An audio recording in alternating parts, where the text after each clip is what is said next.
Welcome to Tub Talks with Damon. My very special guest in the tub today is a New York leader, hero, doctor, and inspiration named Dr. Kris Bungay. Hi, everybody. How are you? Good. How are you, David? How does it feel to be here in the tub? Oh, finally get to see it. Very nice and warm. It is warm. I know we're filming on a cold day, but you made it out here to Brooklyn on a very cold day. Yeah. And I'm really glad you did. You have over 2 decades of service and dedication to this community, to the health and wellness of the queer community in New York City. I feel old now. Well, how old are you? I'm 51. All right, so you're still younger than me.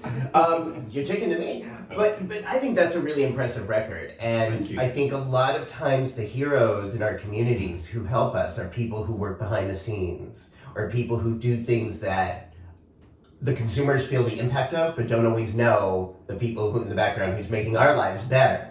So we're going to get to that. But before we do, Kris, I want to ask you, what do you like most about your body? Ooh, about my body. Yeah. Okay. I think I just like the whole picture. Trying to stay fit as much as possible, not just focus on one body part. So I can like the whole body, actually. Do you like your whole body? It's the whole thing. Good. I don't think I want to be biased to just one part. You don't want to be a parent giving their dedication to one. Okay, but at 51, you're feeling, how do you feel about your physical body today? I feel good, actually. I don't feel my age. I feel like as I felt 20 years ago, actually.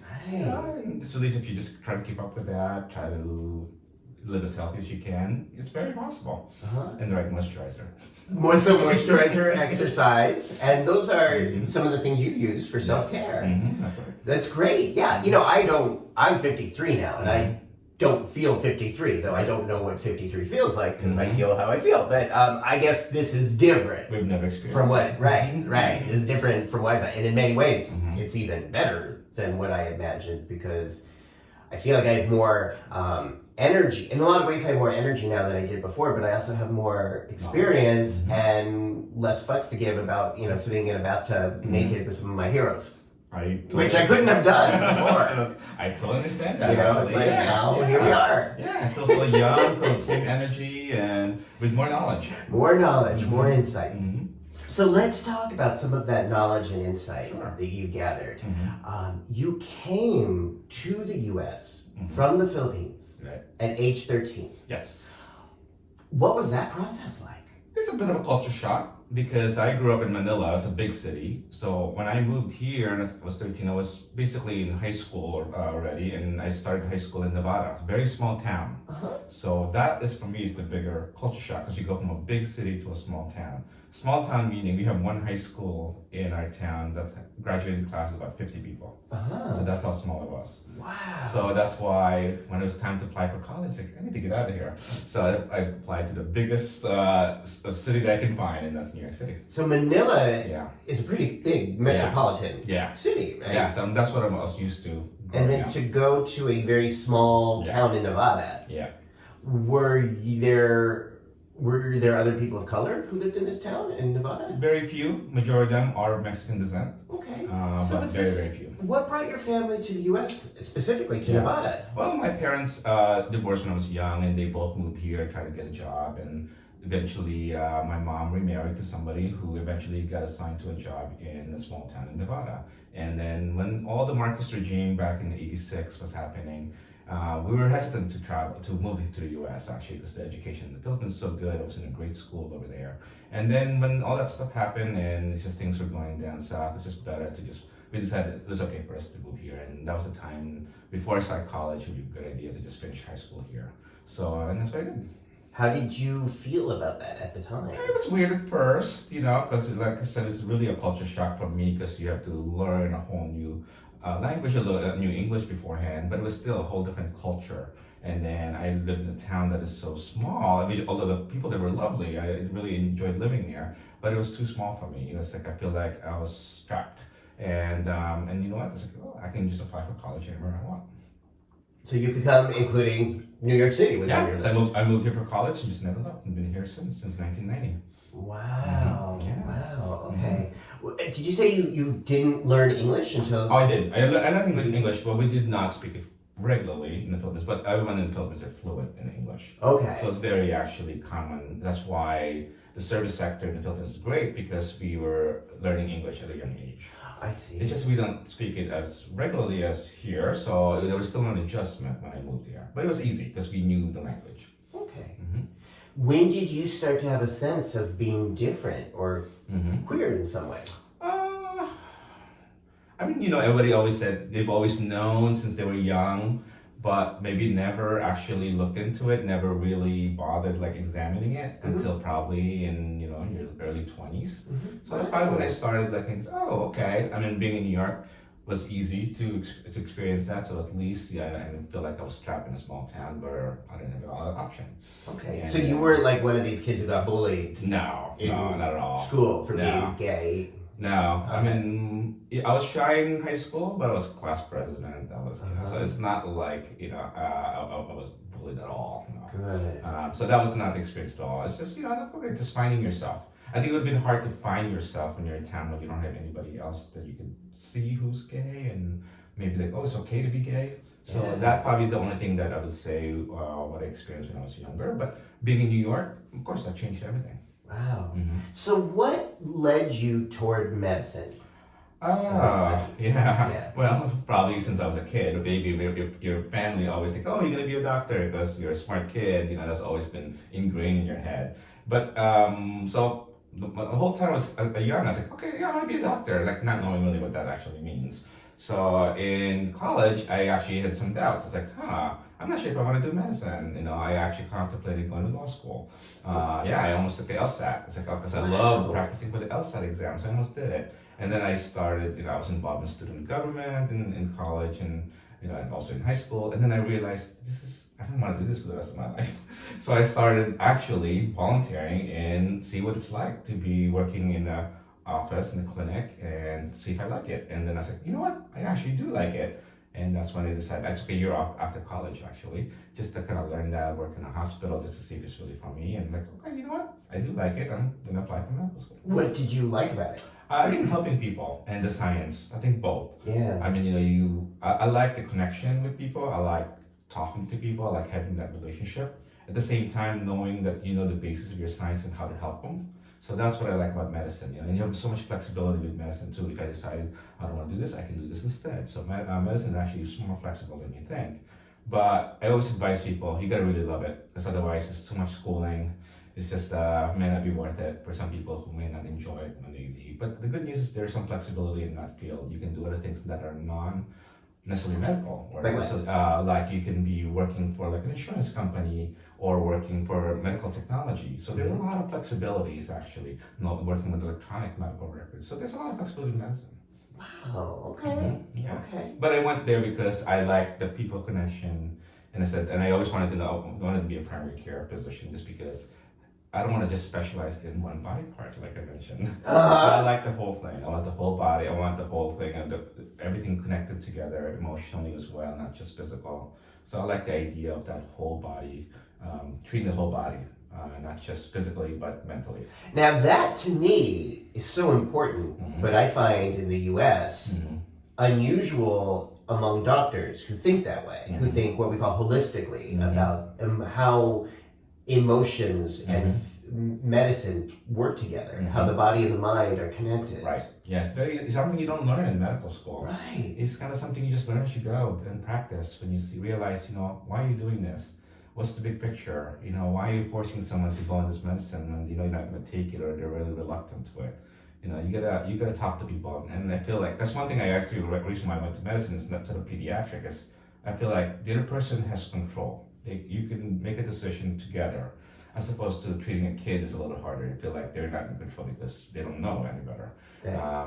For a majority of the younger ones, of course, right? So for adults, I think people have should have say in their health, and that's what I enjoy about medicine instead of pediatric. Yeah, that they would have agency in their health, in their bodies. They should be part of the decision making. Yeah. Okay. Yeah. Does that ever conflict with other doctors you work with, or has that ever been a problem thinking that way in this Well, I was in private practice for 21 years until recently, and I really have not felt that as actually. I think most people I work with are very understanding. I haven't had that Yeah. experience, thank goodness. Good. Yeah, so most patients who had experienced that, have left their doctor and come up either to me or somebody in my practice for those reasons. Right. So, but not necessarily something I experienced myself. When you came to New York Mhm. in college, Mhm. this would have been like the mid 90s. Early 1990 to be exact. 1990. Mhm. Okay. Did the AIDS crisis affect your Mhm. decision to go into medicine in any way, shape, or form? Not really, actually. That wasn't really the main decision. I didn't even know I'm going to be an HIV specialist until medical school. Oh. Yeah. So And how did that come about? actually, yeah, again, it goes with the theme that I mentioned about the whole body. HIV affects the whole body. It's not just an infection. It's not just the virus you're treating. That infection can affect multiple organs. Their medications can affect multiple organs. Their mental health is affected, of course, just having the diagnosis, or just from the medication, or from the virus itself. So I found, wow, HIV is not really a specialty. It's primary care because it affects the whole body. You know, as opposed to if you go to a cardiologist, they're only going to focus on your heart, right? You go to a pulmonologist, just be your lungs. But HIV is really the whole body. So it should really be, HIV should be, care should be primary care because it affects everything. So, you know, I know it's hard in some cities. In New York, we're blessed that we do have a lot of HIV specialists here. But in other cities, you know, people get referred to an HIV specialist from their primary care because they don't know how to manage the HIV very well, which is understandable. It's not an easy thing to learn. So when I was training, I was like, wow, I could do this. I mean, this is fairly straightforward to learn the medicine of HIV, and I can combine that with what I know about just general medicine. So that's why I decided to do that.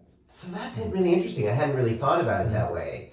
That so much of medicine is specialized and compartmentalized. HIV affects all different parts of the body, as well as one's emotional state. Often, the stigma around that.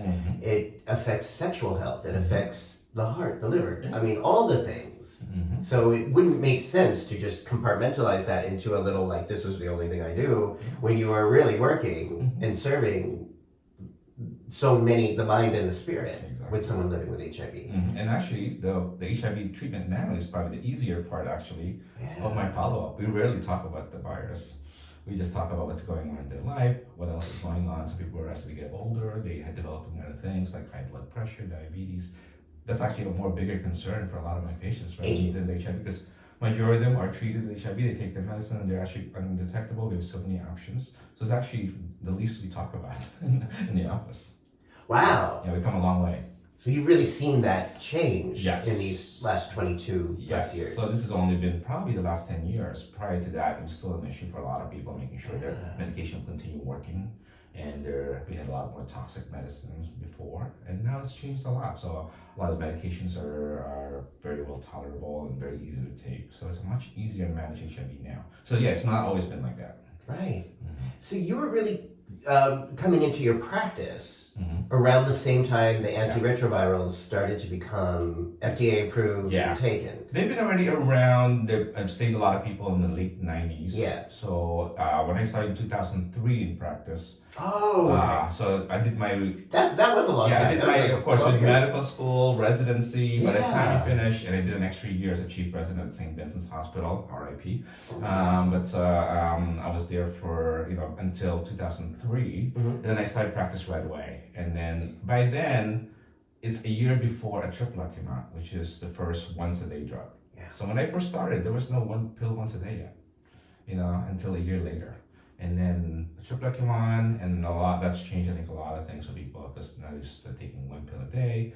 There was still a lot of toxicity, of course, with some of those older medicines, but it's a lot easier to take than taking 3 times a day medication. What's that been like for you to see that shift in treatment? It was nice, actually. It was like, this makes it easier to explain to people. This is what you should expect. And then by giving them options, it was an easy decision for the patient too. It's like, I'll take that one pill a day if it works for them. I will take that instead of taking multiple pills. So it's rewarding at the same time to offer it to people. And now we have so many one pill once a day, and now we even have options without even taking any pills, just doing injections. Yes. So it's nice to give people options and see what works well for them. And I love that you talk about options, because I do feel that from the consumer point of view, Yeah. that so many people I know with HIV is living with them, that they're often told what to do or what they quote should do by their provider, versus being, a sit-down conversation where you're like, well, this is option A, this is option B, here are maybe some pros and cons, here's some things. And by giving options, you're empowering the other person. It's their decision, and there's no right answer, and you tell them what's good about this and what's good about that. So sometimes they always ask you to, what would you do in your situation? And I give my opinion, that's okay.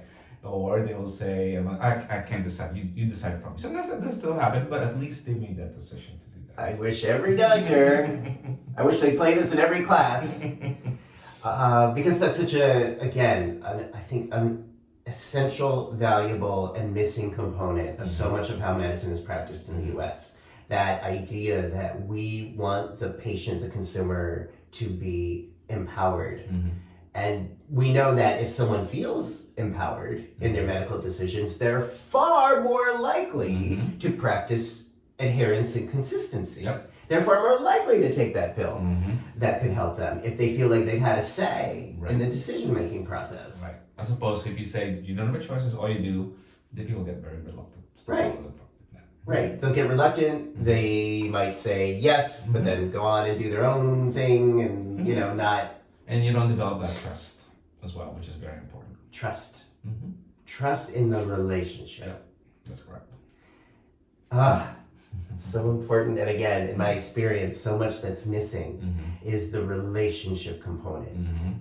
The academic training seems to be, I'm the expert, you are the patient, I'm the authority, I tell you what to do, you do it or don't do it. But, basically, I have the answers and you should just follow my wonderful advice and everything will be okay. Sounds old school and horrible. Well, that is so much of what I see today. Yeah. I mean, my entire career, but even, in the PrEP group where we talk about these things on a regular basis, that still seems to be happening in terms of HIV treatment, in terms of PrEP. It's this top-down model versus the collaborative, conversational, empowering model that instills trust and adherence and results. Yeah. Very important. Wow. Now, so you went right from residency to your private practice. I didn't realize that. I didn't realize that was direct. Yeah. Let's talk about, let's talk about that private practice and the rise and fall of Gotham Medical Health. Yeah, so basically I joined essentially a group when I left practice, knowing this group of providers who I love. I've referred patients to them. I know them very well. They're very well regarded in the community, and that's what I wanted to do. And a lot of them all of them did HIV work as well, which I knew that's what I wanted to do. So I wanted to do that. I wanted to learn from them. You don't really learn a lot of HIV in residency or med school. You learn the basics. The actual care, you don't actually really get until you start practicing. So I learned a lot from them when I joined them. I learned a lot about how to manage people and the things you just don't learn in training. So until you're doing that. So I'm glad I did that. There were 4 of us at first. And then, over the years, one person retired, the other person moved to another state, and there were only 2 of us left. And we couldn't find a lot of providers to do private practice anymore, actually. We've had 1 or 2 people who joined and left as well, maybe lasted a year or 2. Well, let's go back a little bit. So what you were able to do, or what you were part of, was building this community called Gotham Medical Center. It used to be on 14th and 8th. Yeah. So a lot of people I know who watch this video, and I know a lot of people in New York, have been through there, been served there, felt very cared for there. Yeah. And so this was you and a collective of like 3 other... Yeah, there were 4 of us, and we always had a physician assistant. Yeah. And there seemed to be a consistency. Disclosure, I was a consumer there for the last 9 years before it closed, and always felt that consistency in terms of the humanity in every staff member I encountered. From the front desk to the physician's assistant to the nurse who's my primary provider, there seemed to be consistency in terms of, you're a real human being, we respect you. And pretty much everyone I know and every client I've worked with who's gone through there has had that same experience. Was that intentional? Was that thought about in your side? I don't know if it's intentional. I think it just worked out that way. I think we all have the same mindset. Every people who work there, and we instill that, of course, when we hire people, of course. So I don't think it's intentional, but maybe it's because it's part of us, right? We want people to be treated like how we used to be treated.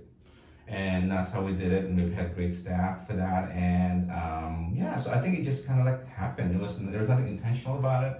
It's just the way we function. Okay, so what were some of from the business side, what were some of the challenges in starting this in 2003 in New York City? It was okay, actually. There weren't a lot of big challenges, except, you are not salaried, you're running your own practice. Yeah. So you're dependent on what the insurance will pay you. You're dependent on what, making money is not, it was not easy to do at first, just because you don't have a lot of patients at first. So I actually had to take several side jobs to do that, because especially when I started out and I didn't really have any patients yet, because I was just starting from scratch. I would work like maybe half the time, and the other half I would do it as part of my side job. One of my side jobs was actually to work in the emergency room at St. Business Hospital. I did like 2 shifts a month, and then I also ended up, it's people I meet in the hospital emergency room if they don't have any doctors. I ended up, well, come see me here. So it worked out perfectly.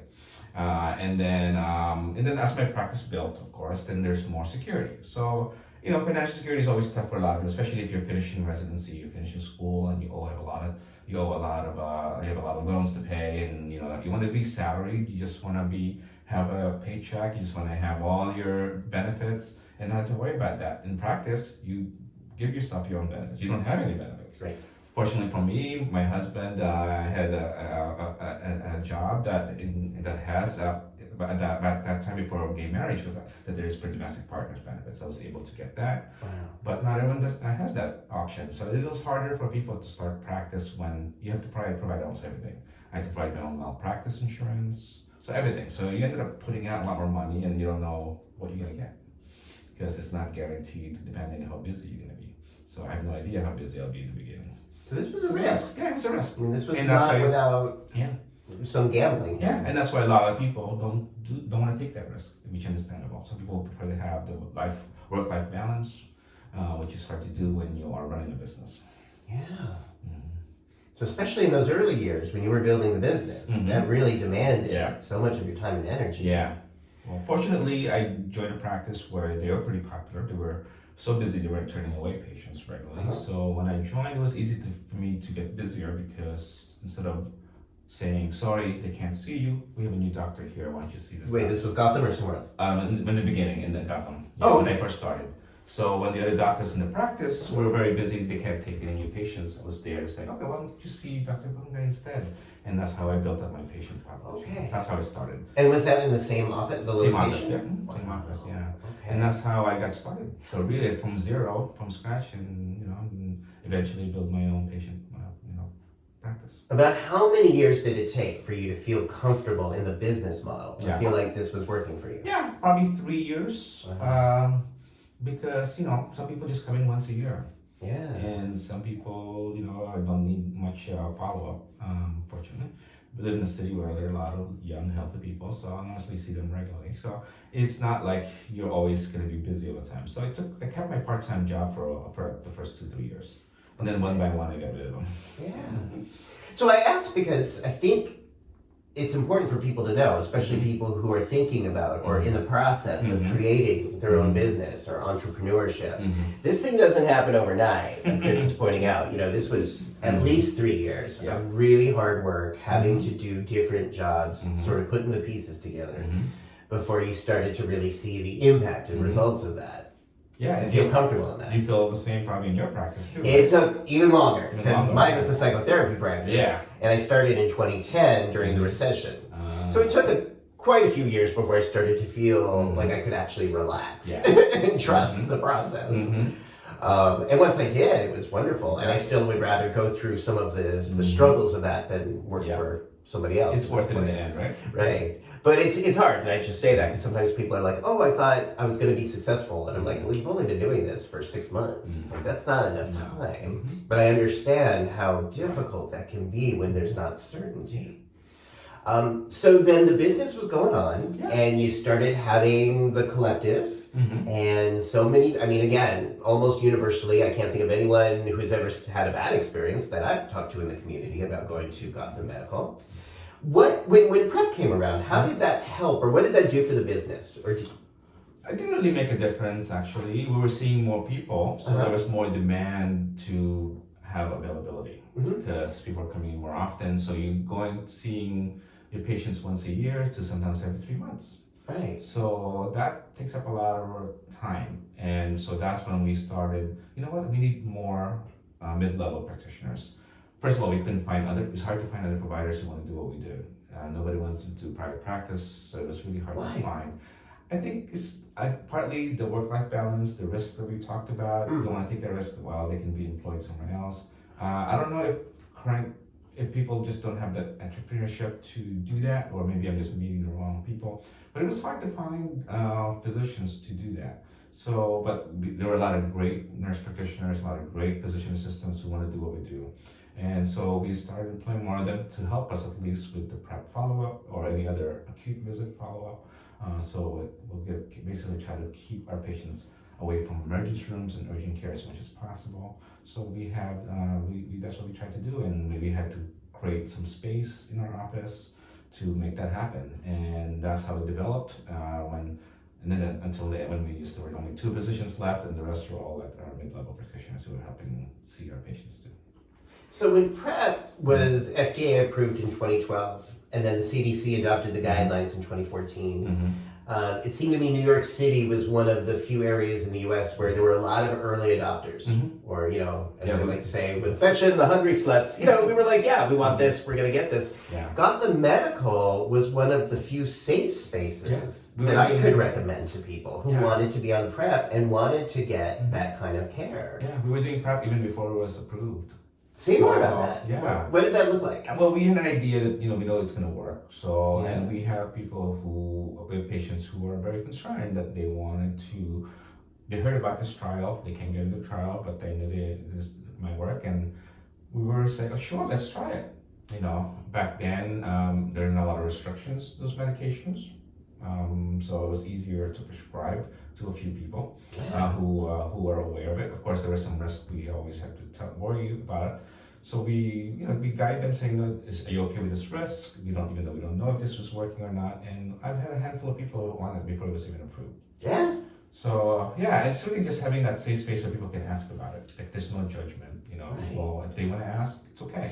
I think anybody on PrEP, if they ask for it, you should offer it. And again, you just have to tell them what are the risks, what are the benefits, and see if it's the right thing for them. I always tell people, one thing about PrEP, don't let anyone ever tell you should not be on it, and don't let anybody on it you should be on it. Well, and that's why I'm a big proponent of not using shoulds in medical care, but especially because, yes, you should be on it, you should not be on it. Neither one of those are going to go well. Exactly. It's a personal decision. You have multiple options now too. So whatever will fit you. And some people sometimes they feel like all their friends are telling them they should be on it, and they feel like I have to ask, but they don't feel comfortable being on the medication. And you tell them that there are more than one option besides PrEP. Absolutely. So, other than the pill, we have 3 FDA options. Right. And there's about to be a lot more. Right, and it's not just about taking a daily pill either. Right. It's about options for on demand, so those kind of things. So when you bring that up, people sometimes don't think about it. It's like, oh, you know what, that works better for me. I have sex only once, twice a year. And there are options to to take it daily.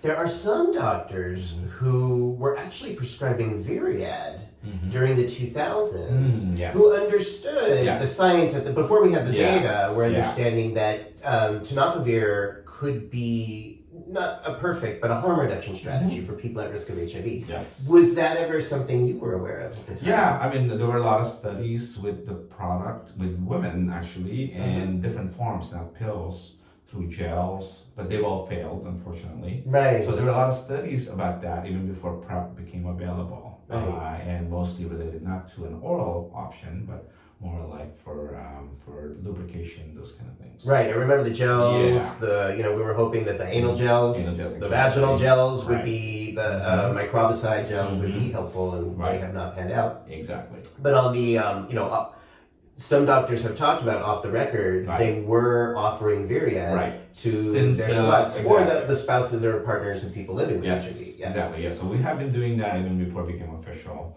Yeah. So Viriad. Okay. Viriad, which is so you used to share that, help people with that. Yeah, we have a few people with Viriad in the beginning, And then eventually, even before Truvada was approved, it's like, you know what? Why not add the second one? It's the same thing. You're taking one pill of Viread versus one pill of Truvada. So when Truvada became available, I was like, why not just Truvada?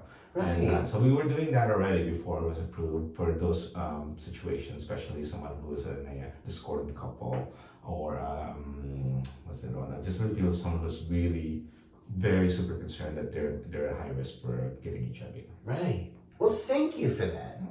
And how did that go? When people took it and when people used Viread for PrEP, what was that like? Or what did they report back to you? I think there's just a sense of freedom, sense of like less of the fear. That people are more comfortable. There are people who always have like hang-ups with sex, and after PrEP in general, even not just the early days, once we have more data and we know that it works, people have felt more relaxed that they can have sex without any, baggage or any fear. So there's definitely a lot of comfort level. But was Viread offering that before we had substantial data? I don't think we had enough to really know that. If it was enough to do it. So because it wasn't really well studied. So we just switched people over to Truvada because the other component is so non-toxic, and so there was no reason not to just offer Truvada instead of Viread only. So I don't know if Viread alone is enough.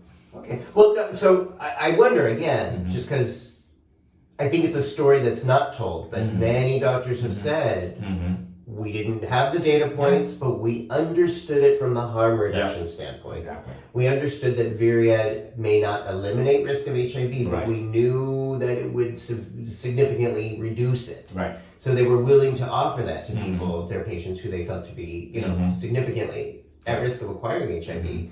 And at least from the cases I've been told anecdotally, no one ever acquired HIV using that regimen. It's a small number of people, so it's really hard to make a... Right, we're never really going to know that. Yeah. I feel like the psychological joy and celebration and empowerment of PrEP didn't really come until Truvada came around, because then we had the data, the science, the evidence, the proof, then the FDA approval. That really allowed me and so many people during that early time to feel for the first time that sexual empowerment. Yeah, even with Truvada, when we were using Truvada in the beginning, before we knew all that data, we didn't know. Yeah. We're always like, what's going to happen if they become positive and they're going to be resistant to this drug? Right, okay, so let's talk about that. Because that fear... that's very common. Comes around, and we're seeing it today, as we speak. We're seeing this play out with DoxyPEP. Yes. But let's first talk about Truvada PrEP. Yeah. When Truvada PrEP, you okay? You're uncomfortable? Okay. Feel free to move around. Thanks.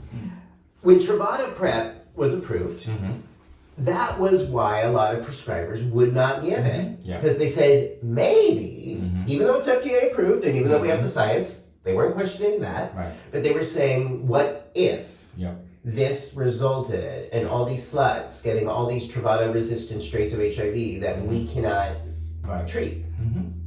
And how did that actually play out? It's a genuine concern, right? We had less medications back then when PrEP became available. So if that does happen, which can happen, especially someone may not be taking their medication regularly, and we didn't know really how effective it was then.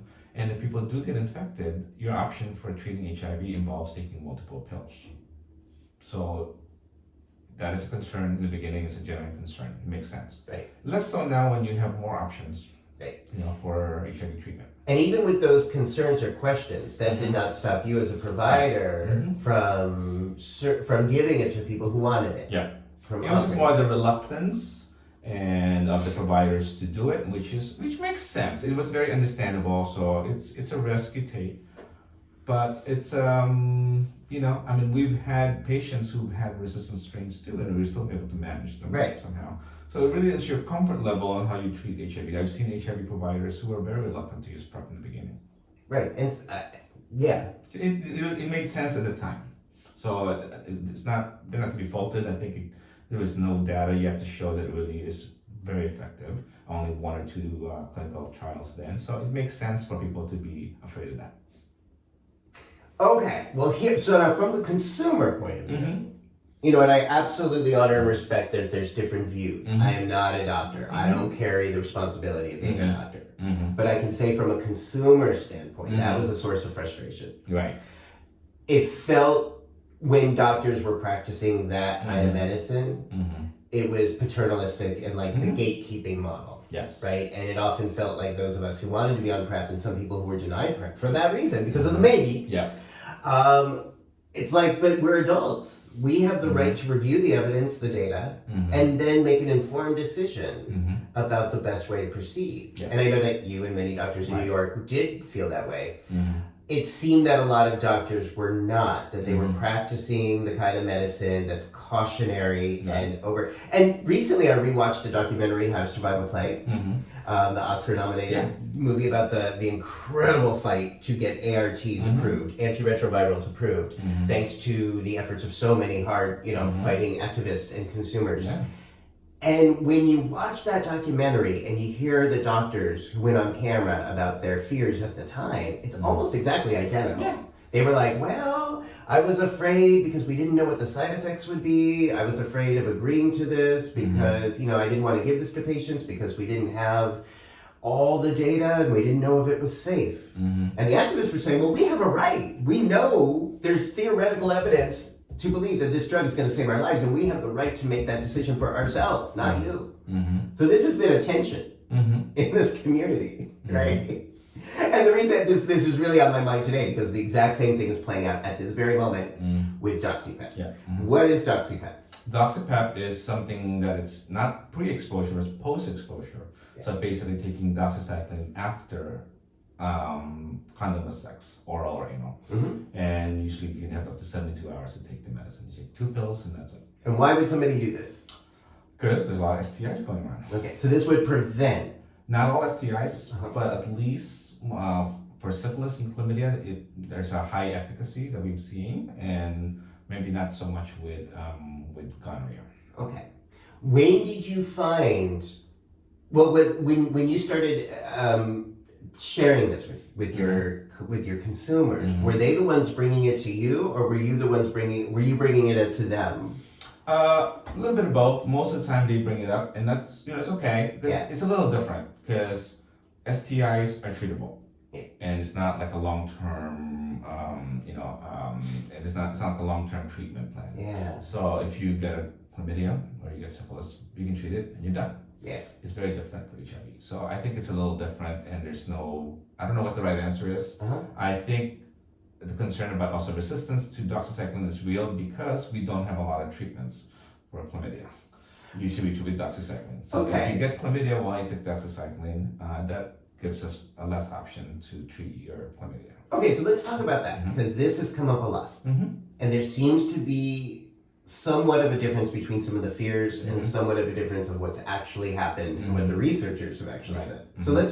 So one of the concerns you would have as a wonderful, community-minded, empowered-based provider in terms of giving DoxyPEP to someone at risk of STIs is that there would be resistance to chlamydia. Okay. And right now, as we speak, doxycycline is a commonly prescribed drug to treat chlamydia when someone tests positive. Now in New York City, doxycycline, 2 doses a day for a week, is also commonly given to people who have had an exposure to chlamydia. It's given to people even if they're not testing positive, but if they've been exposed or they're aware that they've been exposed. Yeah. Right? If I go to the Chelsea clinic right now and say, hey, my partner thinks he has chlamydia and fucked me last night, they'll give me 2 weeks of doxycycline to take for treatment. So it's already being used widely for treatment of diagnosed chlamydia and prevention of undiagnosed chlamydia. So why the fears? Because the difference is the dosing. Okay. So when you're treating somebody, or even for exposure, the reason we treat you because you're exposed is because sometimes the test can be falsely negative. Yeah. So it's good to get the treatment. So you're taking the full course. So imagine someone who take doxycycline only 2 pills, and because they had sex, but meanwhile they had chlamydia a week ago, right? And they didn't know, or they didn't take their DoxyPEP. What's going to happen if you only taking 2 pills of doxycycline and you were exposed to chlamydia a week or 2 ago and you have it actively? Okay. So that's how you breed resistance. So the fear then, Yeah. for chlamydia specifically, Yeah.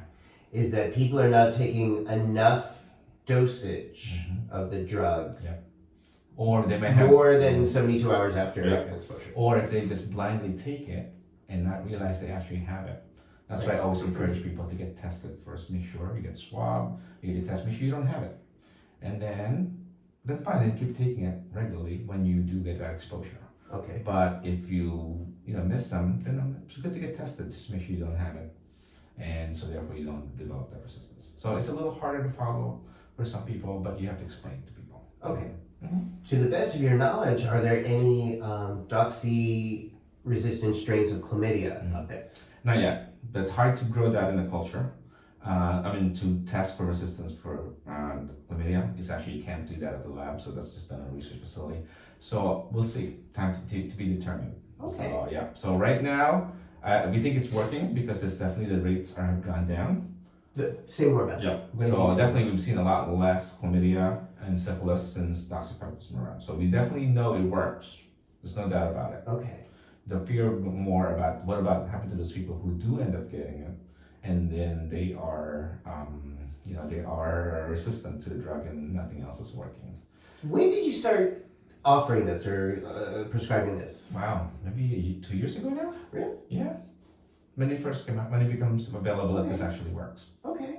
Well, I asked because I started using it when the data came out in 2017. Oh, so that long already? Yeah. Maybe it's longer than that. Okay, yeah. Yeah. So it was a subset of the iPrEP study. Yeah. In France. Oh, okay, yes, yeah. So that's how I learned about it, was because Jean-Michel Molina in France was really working with a bunch of sluts. They were having far more sex than I do, to their credit. Again, I love that. And they were really trying to see if PrEP would work on demand, which we now know it does. But then Jean-Michel Molina was like, well, hey, I've got this group here, and they're highly at risk of acquiring HIV, and they're also highly risk of acquiring syphilis, gonorrhea, and chlamydia. I wonder if we could test this other theory. So that's how he tested DoxyPEP and found that these results that he found back in 2017, which have been substantiated by UCSF and now recently Kaiser, have shown pretty consistently how well. I think it just became more common after the UCSF study. Yeah, but I think in the US. Yeah, it wasn't until then. Right. That was another point of frustration for me because in other parts of the world, people were already using DoxyPEP and accessing DoxyPEP. It was only in the U.S. where it felt like there was resistance medically because there were no American studies. Right. Once UC San Francisco came out with their trial results in the summer of 2022, then it seemed like a lot of American medical providers could get on board with this as a harm reduction strategy. And eventually the CDC this year did their thing. Or summer of 2024. Right. What's interesting and what I love about you, Kris, is that even with your concerns and questions, did you ever deny somebody access to doxycycline because you have these questions? No, I think it's a conversation you need to have. And most people said they're willing to take it, not a problem. As long as they know how to take it. Yeah. And they know that they need to get tested first. And so most of the time that's never an issue. Yeah. So again, I appreciate that. And I love these conversations. This is so important to me. Because again, there's often tension between the people who are responsible and liable for prescribing these drugs, and I get it. There's also those of us consumers who are harm reductionist activists who say, there's data. Right. I want to go with the data. Sometimes we have data, sometimes we don't. We had very little data that showed that condoms prevented HIV, but they were well adapted and prescribed because there was a logic to it. There was a harm reduction to it. That even in the face of these cautions and questions, you don't use that to deny people access to scientifically driven harm reduction strategies. Well, you also have to balance, the risk and benefits, right? Like I mentioned earlier, right? So what is the risk? So you always have that. If someone doesn't have any risk really for taking doxycycline, you're going to have more benefits. Yeah. So it all comes down to it too, to that. You know the whole picture. Like somebody who might have some underlying problems that they can't take doxycycline for some reason. may not be, they may have more risk to it. So it's all about that, and you offer that to them. But majority of the time, the risk is small, and the benefit is a lot more. So, Well, again, in that case, I just think, okay, so if they don't take DoxyPEP, then and if they're at risk, they could get chlamydia, and then they have to take 2 weeks of it anyway. Exactly. And if there's really an issue or a barrier, Right. that's probably not going to be followed to the letter. Exactly. They're probably not going to take it exactly the way prescribed. Yeah. In that case, anyway. So again, that's why I think of this as a harm reduction Right.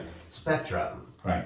And the other thing too is, fortunately, we live in a place where if your doctor doesn't feel comfortable doing that, you can go to another doctor. Another doctor or telehealth Or telehealth. or you, Mm-hmm. you know, or providers who think in terms of cost, logically in terms of cost risk analysis. Right. Now, to be fair, the researchers have said, John Rochelle Molina, the researchers at UCSF have said they have not seen any of this resistance. Yes. They have not seen Yeah, any well, of this. that has to happen over time. So Okay. that's to be determined, and it's good to see that, and that is not becoming less of a concern. So that's Okay. why it's probably used more. But in the beginning, you can see the reluctance because if that happens, then we have very limited way to treat somebody. So if things went south the opposite direction, it would have been. It's easy to look back and say we should not have done that. It would be. However, what about the fact that doxycycline is prescribed? You make a really good point about when we talk about acne, malaria, prevention, Lyme's disease, you're talking about larger course of the drug over a longer period of time, so less chance for resistance to It's develop. a daily medicine as opposed to on demand. Right. It's However, you know the reality. Yeah. Doxycycline's been around since 1967, and not every person took it Right. as prescribed perfectly in all these other instances. Right. And they have their own side effects too in a certain Right. time. And yet we haven't seen, this is where I come from. And again, we need data and we're getting it. It's happening. There's like 12 different clinical trials happening right now. So we'll have the data eventually.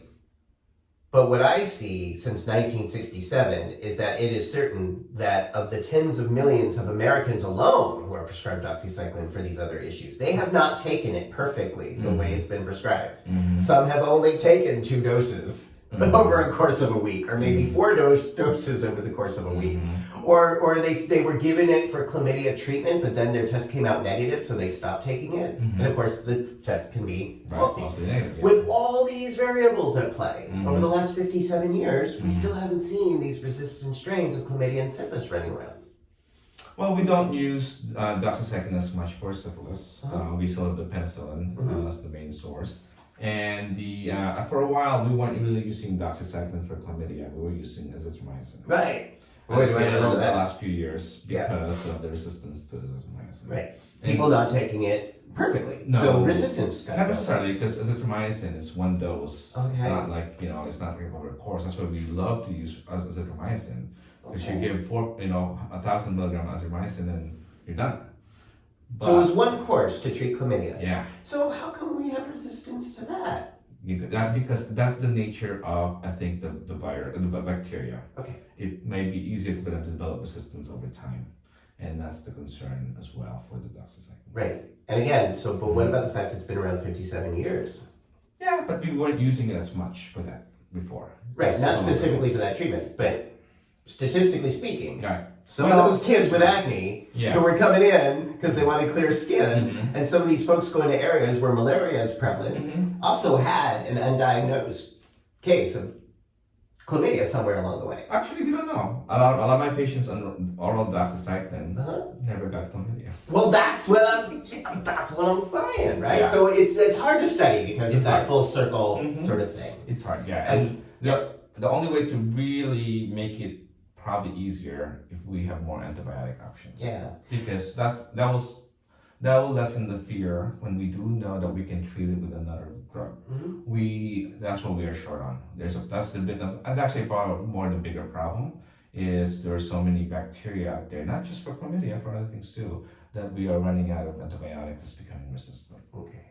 Thank you for talking about that with me, because I do think these are complex, and I do think it's important that we see different points of view.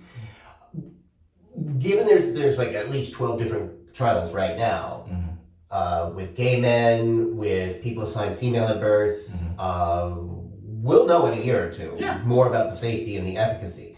At what point will you feel safer or more centered offering DoxyPEP?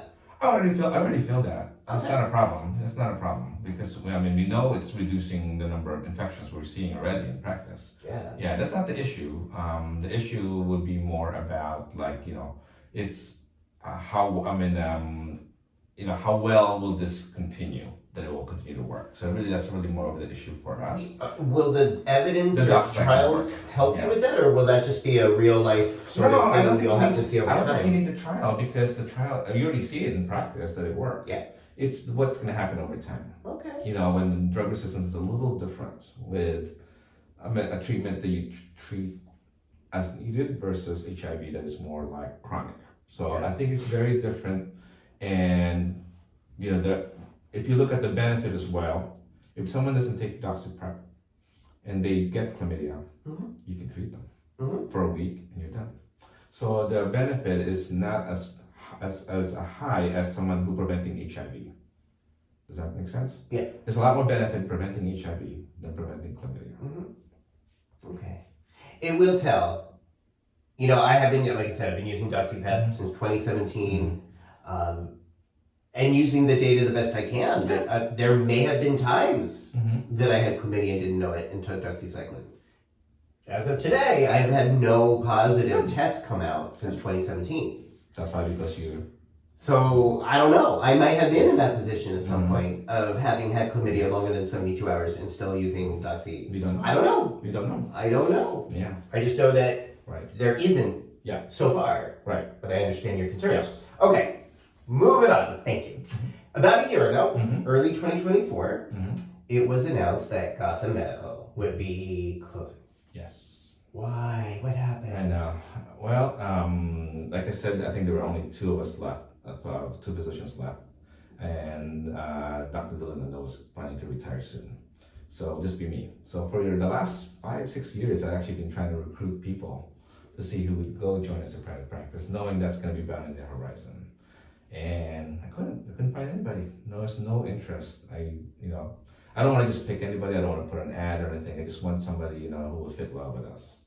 And nobody wants to do it. We've hired great NPs and PAs that are still with us, but I need someone to help run the practice. So And you may have said this earlier, but why in 2024 was this so difficult? Or why was this more difficult than in 2004? I think it's been difficult the whole time. Oh, okay. So it's always been hard to find It's always been hard. Yeah. providers who work within the model, who work well Yeah. with you. It's always been hard. Okay. And So it's it's even just- harder because now I think it's more harder because there are a lot less people going into primary care. A lot less. It's not just a problem in private practice. Elsewhere, everywhere else. There's an article like a couple months ago how there is a big shortage of primary care all over the country. Why is that? I think people want to either people just want to specialize and just be concentrated in one topic, perhaps. There's definitely there's more work to do as a primary care. Everything gets what we call get dumped on you. You have all this paperwork you need to do. And then the reimbursement is not the same. It's a lot less than when you get as a specialist. So you're not getting paid. You're getting paid more as a specialist to not have to worry about running a business in private practice or primary care. Wow. So I think there's a lot more incentive to specialize. I know they're trying to change that from the medical school level. They'll try to recruit people who want to do primary care. They do, but guess what? They change their mind during medical school, during residency, when they say, "Oh, I'd rather specialize. I don't have to deal with this." So there's a lot of things that I think we're getting burdened on that, and not maybe compensated enough compared to our other colleagues who are specialists. So I can see why there's a shortage of that, and also I think COVID did play a role. I think a lot of people end up retiring early or leaving medicine in general and go to a different field and not have to worry about the business aspect of medicine and have a work-life balance. Has the business aspect changed in the last 20 years? Not so much, actually. There's definitely a lot more bureaucracy involved when it comes to dealing with insurance companies. You have to deal with denials. There's definitely more demand from patients as well. They want this and certain things that sometimes it's really hard to do. It's hard to get because it's either costly or not covered by their insurance. So the expectation is very different. There are a lot of people who have who thinks we can just prescribe whatever we want, and it's not always true. There's always restrictions, insurance companies, what they'll cover, and if they have restrictions, that involves like work for us. To get your medication approved, it takes a full staff member to be on the phone for 6 hours. They'll be on hold on the phone for at least an hour or two before they can even answer the phone, just to either be passed on to another department or have to do some paperwork again that I have to do because my staff won't know how to fill those out. It's not usually clinical information. So there's a lot of things that is very, very time consuming and bureaucratic in medicine. And people are tired of that and they don't want to do those anymore. And that's why sometimes people change career or not go into that. Is the bureaucracy getting worse? Yes. There's a lot more restrictions. I mean, I'm getting what they call a prior authorizations for medicines that is cheap. And if people pay out of pocket, it'll be like cheaper than if you're using your insurance. And just those things don't make sense. And I don't understand that, and I don't know the reasons behind them. This has gotten definitely much more. Insurance companies are trying to save money. That I understand because we are spending a lot and they're trying to contain costs. But at the same time, that goes more work for us and more frustration for patients and doctors.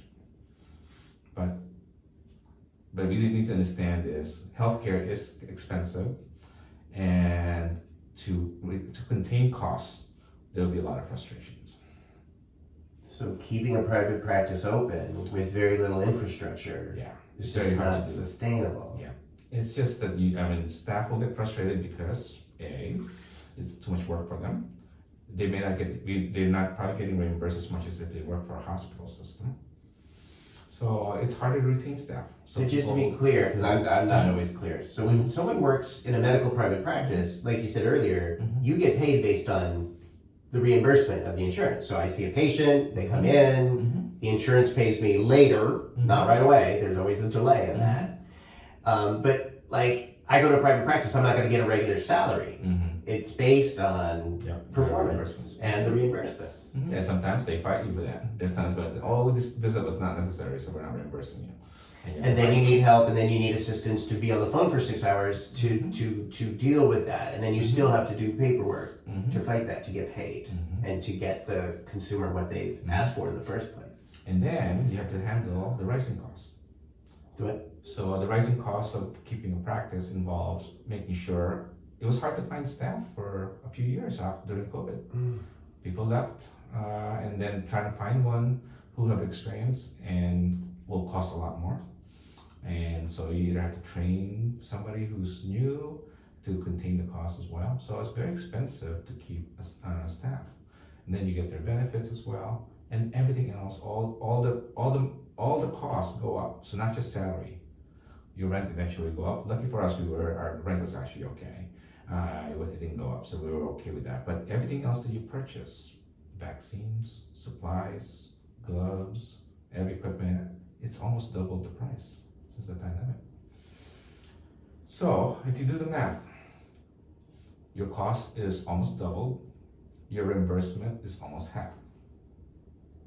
It's a losing battle. It is. Yeah. Thank you for explaining. Although I would have kept up with it if I knew a couple more doctors want to do it, and we'll try to find creative ways to raise money. I think there are ways to do it, but to do it by yourself, I thought it's gonna be hard.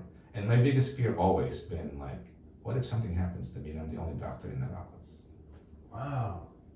I hadn't thought of it like What's that. gonna happen to my patient, to all the patients? Yeah. What's gonna happen to my staff? What are they gonna do if all of a sudden I don't come, something happens to me accidentally? And I don't wanna live with that. So for me, I think it's a risk that I shouldn't be taking for everyone's sake. And there should be some support system. And the only way to do that is to work for a bigger company that will give you that support system. So there's always a backup. So that's what you decided to do. And I really appreciate you taking time to explain that. From the community point of view, it felt like a loss. Yeah. A loss of this really sort of safe family place at 14th and Sort of the other place doesn't feel like. Yeah, it's a loss for me too. It's a change. I was there place for 21 years, and I'm moving to a different place, learning a whole new system, learning their bureaucracy. But in the end, I have to look back at the bigger picture. This is the only way for me to continue practicing medicine. If I continue doing it away, eventually we're gonna close abruptly, and that's even worse for me. So I couldn't take that risk. So again, we talk about the risk and benefits, right? Yeah. That's a risk I couldn't take, and then I knew this new location is being built, so that was the incentive. I could have probably lasted another couple of years doing it alone, and I'm sure after that I probably would not have retired for another year or two. But because I knew that site is being built, and I know it's a perfect site for a lot of our patients, because majority of them live either in Hell's Kitchen or Chelsea. It's right in the middle of the two. It's perfect. So that's what we decided. I don't want to have to.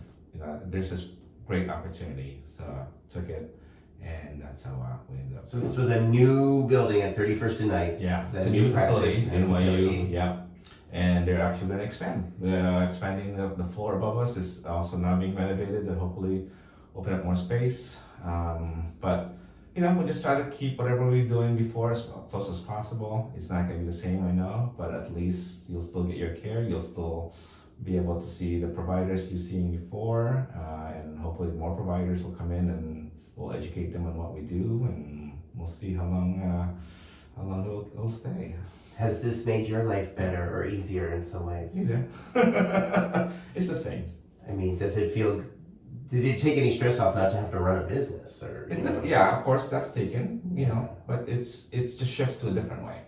Okay. I'm not worried about, business folding or how to pay the rent or pay the expenses, but then I worry about the changes, how people are feeling a little bit, of course, what you said, it's just not the same feeling, but how they're affecting perhaps their visits, their compliance, and if they move somewhere else, what happened to their care. So for me, that still, bothers me. So it's just a different type of, it affects me differently, but it's the same worry. I mean, I stay as long as I can, almost the same amount of time as I've stayed at the other practice. So I'm not working less. How's that? Yeah. Yeah, so it's the same. But now, do you get assistance or help when there's that problem or the snag or the insurance is stalling and, Yeah, I'm just worried about that. Somebody else will take care of that. Okay. Which is good. But, our patients get bills. Then it's not going to change by going from one place to another. Mm-hmm. Your insurance will deny you certain blood tests. Your insurance will deny medications. Your insurance will deny this. But at least we have more support staff who can help manage those. But I still hear about them, so of course that's still ongoing. So that's not going to change, and it's still bothersome for me. Yeah. So it's not just because I'm not dealing with it doesn't mean it will stop bothering me.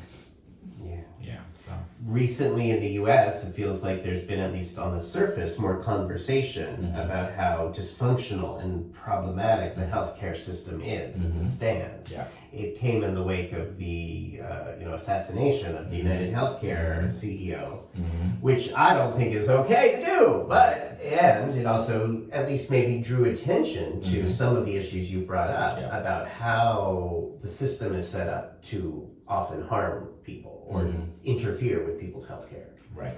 Do you feel like that's changing at all? Or will it ever change in our lifetime? I don't think it will change. I don't think it will necessarily get better either, because the reason why we have the system we have is because we spend too much. And that's why you rein in the cost. And that's why insurance companies are built for. So the only way to really make a big dramatic change in our system if we have a universal healthcare system.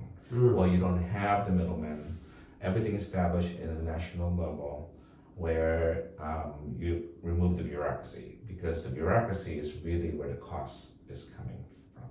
The bureaucracy. Part of that. The CEOs, the boards. And just the whole nature of being on the phone for 6 hours while you could have been doing something else. Yeah. So imagine that all combined, all the different offices out there, and hiring extra staff just to deal with that. There's a lot of fat. And the problem is, the only way to remove that, if you only have one system that everybody can adhere to, one electronic record, so it's easy for information to be accessed by anybody in the country, is to have one system. And that's why other countries spend so much less with healthcare, because they have that. They have a smaller population, of course, but they have one system where they can see all this, so it's a lot more efficient. But yeah, sometimes the progress might be less because they're not developing new drugs, perhaps. There's that competitiveness of our economy that is not there. So of course that's a possibility, but that's the only way to really fix our system. Otherwise, we're stuck in a system where it's all about competition. Do you have any advice for consumers who are trying to navigate the system or trying to get what they need through the system? That's a good one. I'm not sure. I'm not sure what the right one is. Just advocate for yourself. Keep in mind that just because something's new and shiny doesn't mean it's the right thing for you. There's a lot of things, definitely. There are reasons why certain things are denied because they're a lot costlier, and the cost is not just for you, it's for the whole population. And people forget that people always complain they're getting denied this and that because it's not medically necessary, because sometimes, you need to have something where it is kind of like effective, that it's working and it's not going to be costly in the population. So people don't appreciate them sometimes that, and they think they just blame the denials because they're trying to contain costs, but also because sometimes things are just too costly while there are cheaper options. Right. Okay, good to know. Given 20 years of work in the gay, plus years of the gay community, are there any myths or facts that you want to clear up as far as gay men's health, sexual health, anything that people say to you over and over again that you have to consistently tell them, actually, that's not really true? Wow, okay. Oh, gosh. It's a tough one, because I don't think there's really even such thing where you're like, that's not true, because I'll never say that. Because what if it is true? Right, it could be that one. Exactly, just because it's a myth. What do you feel like you have to clear up for gay men a lot? Was there anything that questions people come to you about aging and sex that you feel like you really, really, really wish queer men understood? Okay, that your sex drive will go down as you get older? Not true. I have several people in their 80s who are on PrEP. Oh, right. So I was like, good for them. Yes. And I was like, can't assume that. Yes. And that, let's see what else. Yeah, the rest are all old news. Yes, there's a way to enjoy sex without fear of getting HIV. Nobody know that. So that's just a given now, unless I'm speaking to the choir here. Yeah. And for me, STIs. I mean, STIs too, it's made a difference. Yeah. STIs too, definitely. But that doesn't stop you from getting tested, right? Yeah. So because there's no fear, you should definitely be tested. Yeah. But when I get tested, yeah. I don't feel nervous. Good. Let's see. I think anything else. When men come to you and say, I can't get erections the way I used to, I need help, or, I should be able to get erections anytime, any place, anywhere, with anyone, what do you say? It depends. There are many reasons why someone can get erection. It could be something related to your health, related to your medication, related to your mental health. So there are many reasons, so you have to explore further what that is. Okay. But aging should not be the reason. Okay, all right. So, last question. Based on your experience, your wisdom, anything, we're in 2025 right now, there are going to be challenges ahead for all of us, but what, if anything, gives you hope right now? I think knowledge is always good. So having knowledge that where you can easily learn from other people, learn from experts easily. I think the spreading the knowledge is much easier now than it used to be.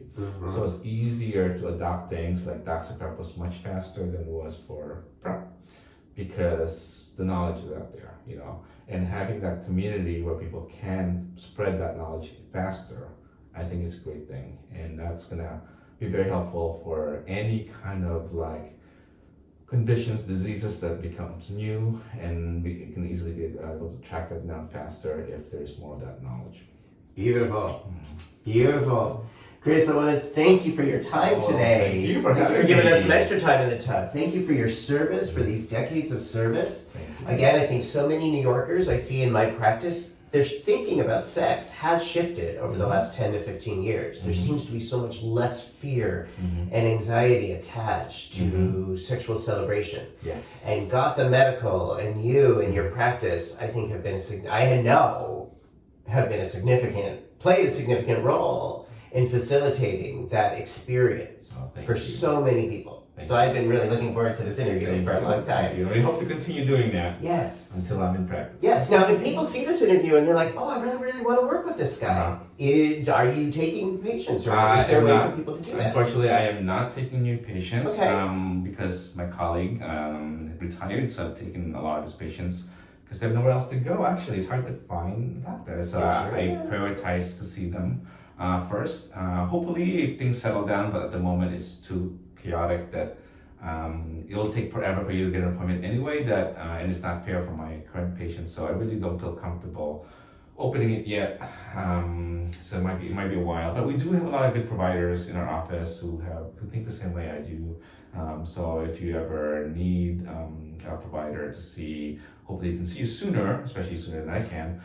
We have a good list of them in our news site at NYU on 31st and 9th, called the NYU Penn District South. Okay, so that link will be down below, and I can verify that this is a new facility. Some people you've worked with before, I think some people you're getting to know.